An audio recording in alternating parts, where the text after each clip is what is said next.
प्रचोदयात्।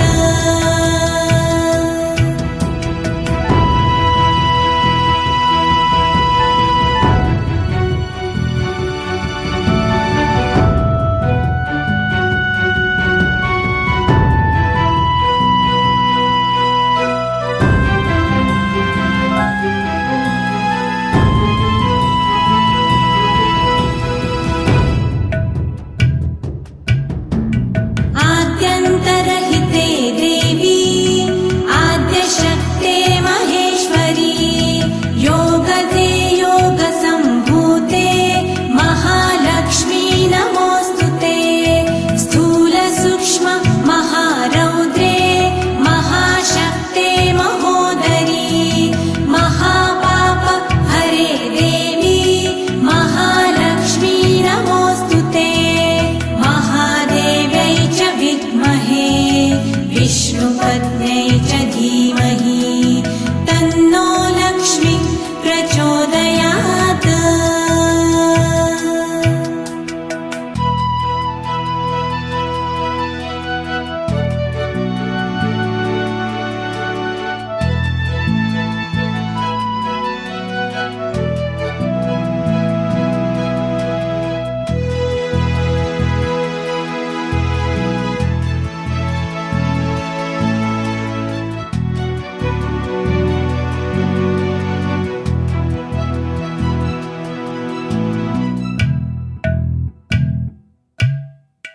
पद्मासनस्थिते देवी परब्रह्मस्वरूपिणी परमेशी जगन्मातर्महालक्ष्मी नमोऽस्तुते। श्वेताम्बरधरे देवी नानालङ्कारभूषिते जगत्स्थिते जगन्मातर्महालक्ष्मी नमोऽस्तुते। महादेव्यै च विद्महे विष्णुपत्न्यै च धीमहि तन्नो लक्ष्मी प्रचोदयात्।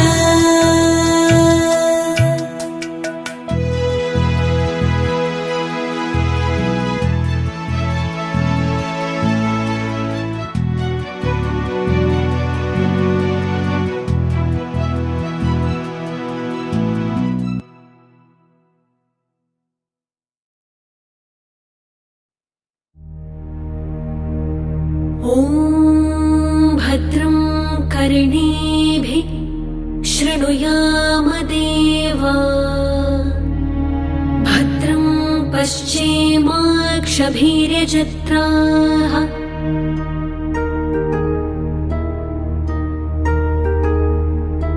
स्थिरैरङ्गैस्तुष्टुवासस्तनूभिः व्यशेम देवहितं यदायुः। ॐ स्वस्ति न इन्द्रो वृद्धश्रवाः स्वस्ति न पूषा विश्ववेदाः स्वस्ति नस्तार्क्ष्यो अरिष्टनेमि स्वस्ति नो बृहस्पतिर्दधातु। ॐ शान्ति शान्ति शान्तिः।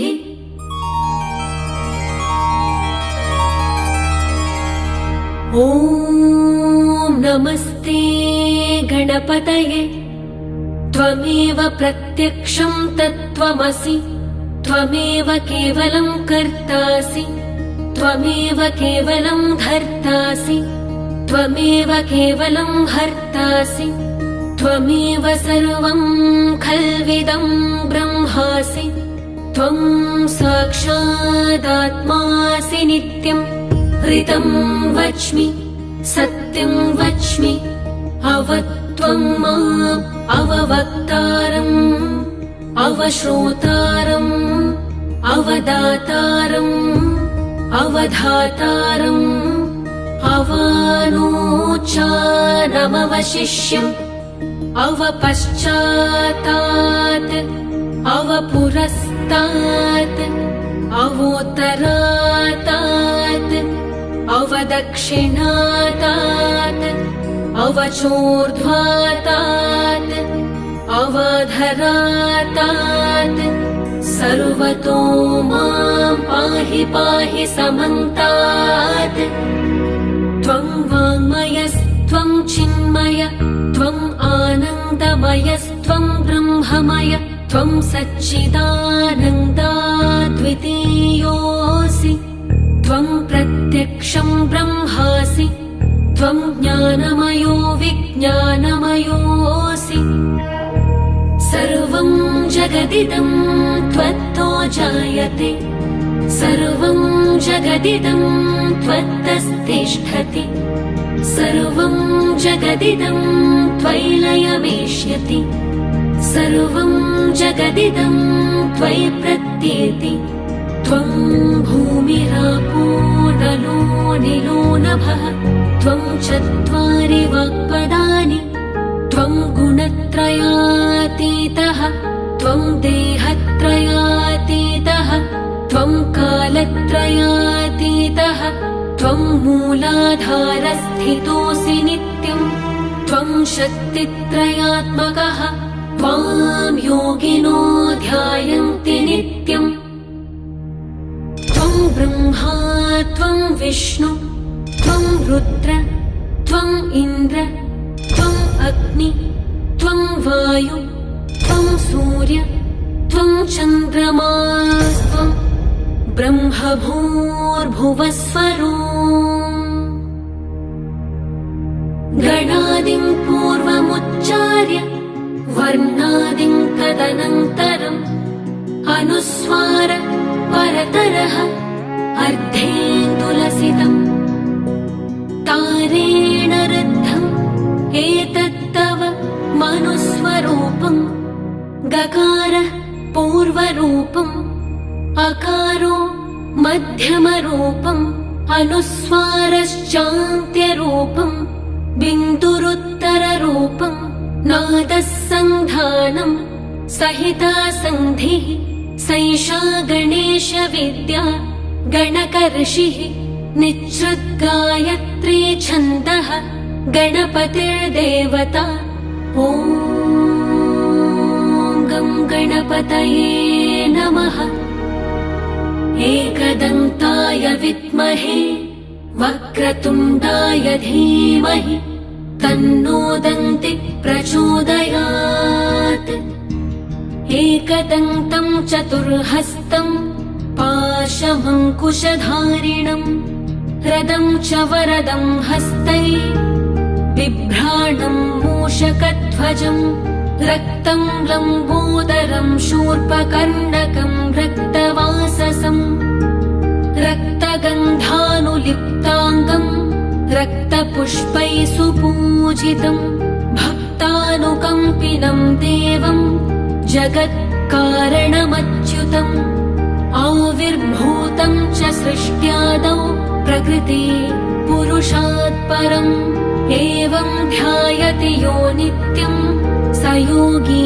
योगिनां वरः नमो व्रातपतये नमो गणपतये नमः प्रमथपतये नमस्ते अस्तु लम्बोदरायैकदन्ताय विघ्ननाशिने शिवसुताय श्रीवरदमूर्तये नमो नमः।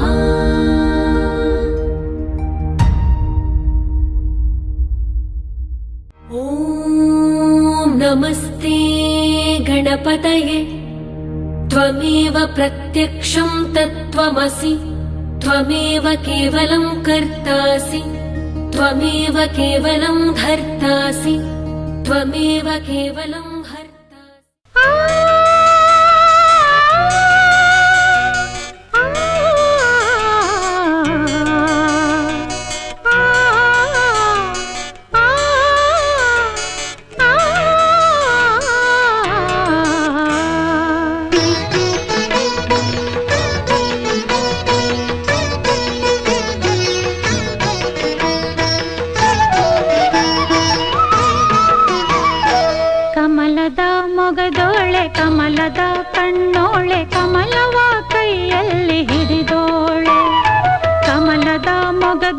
ಕಮಲದ ಕಣ್ಣೋಳೆ ಕಮಲವ ಕೈಯಲ್ಲಿ ಹಿಡಿದೋಳೆ ಕಮಲನಾಭನ ಹೃದಯ ಕಮಲದಲ್ಲಿ ನಿಂತೋಳೆ ಕಮಲಿನಿ ಕರ ಮುಗಿವೆ ಬಾಮ್ಮ ಪೂಜೆಯ ಸ್ವೀಕರಿಸ ದಯ ಮಾಡಿಸಮ್ಮ ಕಮಲದ ಮೊಗದೋಳೆ ಕಮಲದ ಕಣ್ಣೋಳೆ ಕಮಲವ ಕೈಯಲ್ಲಿ ಹಿಡಿದೋಳೆ